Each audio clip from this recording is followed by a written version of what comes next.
I do sit on the wolf depredation board at the state.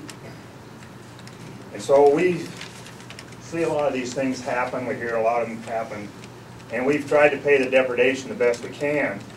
But the depredation is really just a small part of what happens. Ranchers face this every day where they have livestock that aren't where they're supposed to be. They're grazing allotments. They don't get grazed properly because the wolves keep them stirred up and harassed.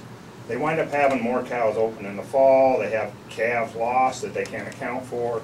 And really the only way they get paid on the depredation is for the parts and pieces they can find that can confirm it was a wolf kill. Granted, we try to approve them the best we can, the fastest we can.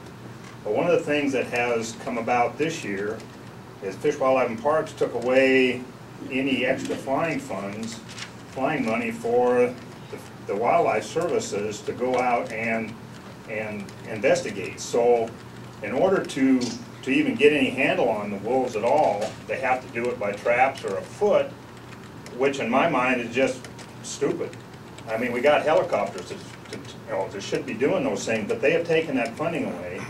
So any push that you guys have on this end, I think has to have some help to help keep all the tools out there to try to keep this in check the best we can. Let's face it, we're probably stuck with wolves, whether we like them or we don't like them. Personally, I don't dislike wolves. I mean, they're good at what they do. But the problem is the federal government give us to these wolves with not enough funding to fix the problems that they have created. They're not manageable, but they need to be controlled. And I think that's why this meeting was probably brought about, is for you to hear the stories. The stories you've heard is more on the wildlife side. We hear livestock depredation stories that you wouldn't believe. One sheep rancher in Dillon lost 120 sheep in a matter of 2 nights. So I mean, this just goes on and on and on. So somewhere along the way, I think the American people are going to, or the people in Montana, have to wake up and say, hey, enough's enough. Let's figure out how to control them. I mean, they're not manageable, so let's control them. So what you guys can do, I hope you can help.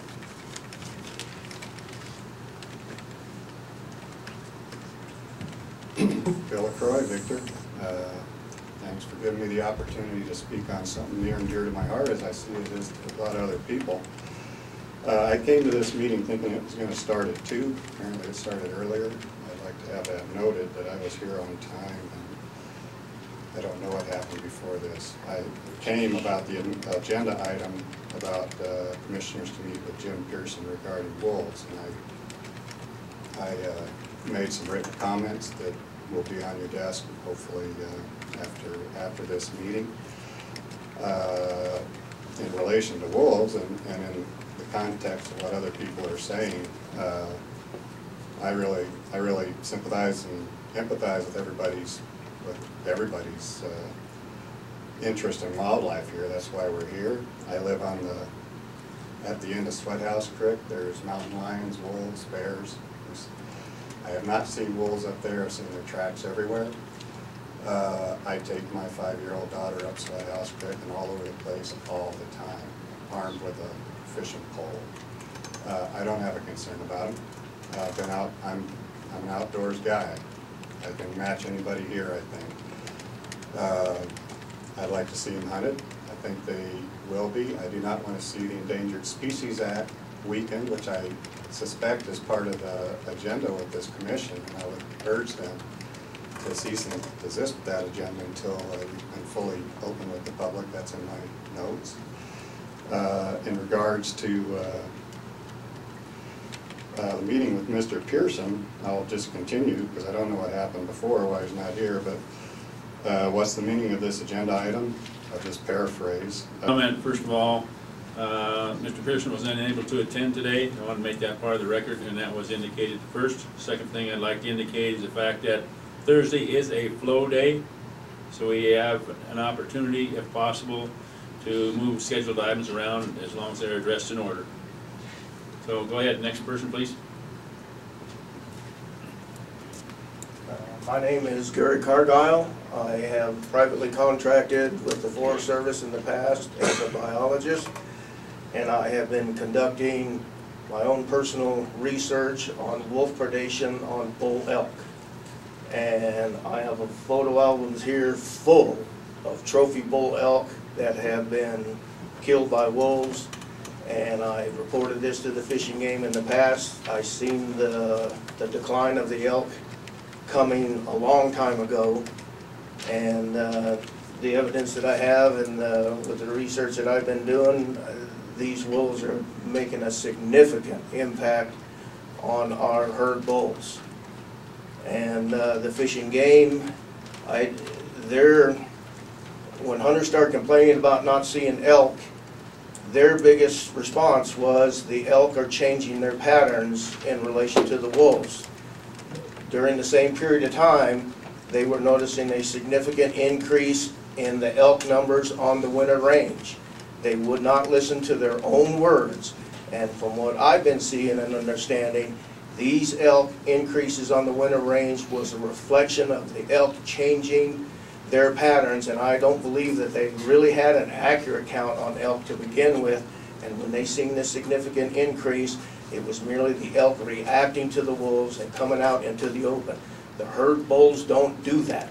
The herd bull is a different animal, and it stays in the high timber, in the deep snow, and it is their own worst enemy in regards to wolves, and the wolves have really impacted them severely. If you're interested in looking at some of the evidence, I'll be glad to show it to you. Can you spell your last name for me? C-A-R-G-I-L-E. Thanks, Gary. Good afternoon. My name is Dalton Christopherson, C-H, if you want the last name, C-H-R-I-S-T-O-P-H-E-R-S-O-N. My family has been ranching in the southern end of the Bitterroot for close to 100 years. We live on Hard Bench Road. If anybody knows where that is, it used to be a good place to hunt. The wolves have impacted my life in various ways. I've had 2 wolf kills confirmed by Fish and Wildlife Services government trapper on the ranch and Liz Bradley. One in 2009, one in 2008. During the winter and spring, wolves frequent the ranch on an average of 2 to 3 times a week. Because of this, I have a lot of sleepless nights. I miss out on spending time with my new family. I have a lot of cows to take care of. This was not the case before the wolves were introduced. I also have a Forest Service grazing permit. We've lost a lot of cattle. But the area is very large. We leased 26,000 acres. They let us put 50 pair of cows out there. It's very hard to find a wolf kill. You just find cows that don't have calves anymore. It's very hot and dry that time of year. You have a limited amount of time before they're too badly decayed or eaten up by the wolves to find them. Also, this is something nobody's touched on. The calves coming off for a grazing allotment. I've talked to a lot of other ranchers about this. In the fall, have been consistently lighter. And when I say consistently lighter, I'm talking 30 pounds to, you know, somewhere in that range. Lighter than they were before the wolves, due to the wolves keeping the cattle on the move constantly. When my cows are in the hills, I don't have a choice. Well, I guess I do have a choice, but my choice is to run my cows in the hills. We've had the permit for 56 years, I believe. Hello, my name is Nikki Sardo. I'm a landowner in Missoula and Ravalli County, right on the county line. I own Red Quill Ranch with my husband. He has a ranching background, and we had all this land with all these weeds, so we decided to go into the cattle market and raise cattle. And so we started out with 20 longhorns. The next morning, I heard my grandchild pit bull that I'm babysitting for the summer barking bloody murder. So we got up out of bed, and there were 2 wolves that had our 20 new cows cornered in about 1/6 of an acre. Had them backed into the corner of the fence.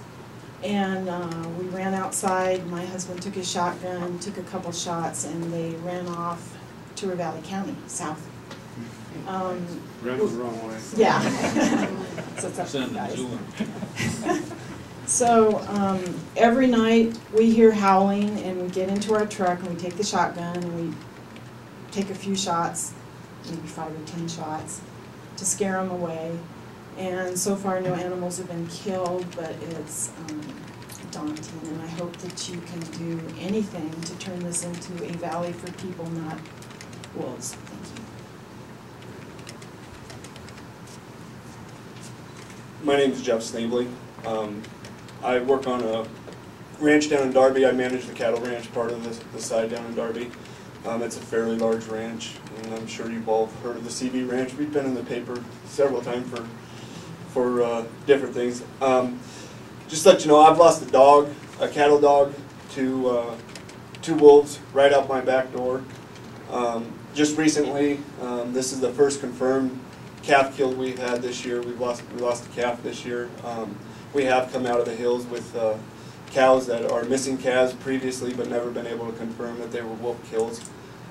We did get the federal trapper up there. We trapped two wolves, killed those two wolves, and then we're forced to, in order to get our quota of what Liz Bradley has set and the state of Montana has set for us, we paid to fly these wolves out of my boss's own pocket, which ended us costing us $4,100 for two wolves. So they have had an impact, no matter if you are a rancher like Mr. Christopherson or Paul or the owner of the ranch that I work for. Whether you have a lot of money or no money at all, these wolves are affecting everybody. Thank you.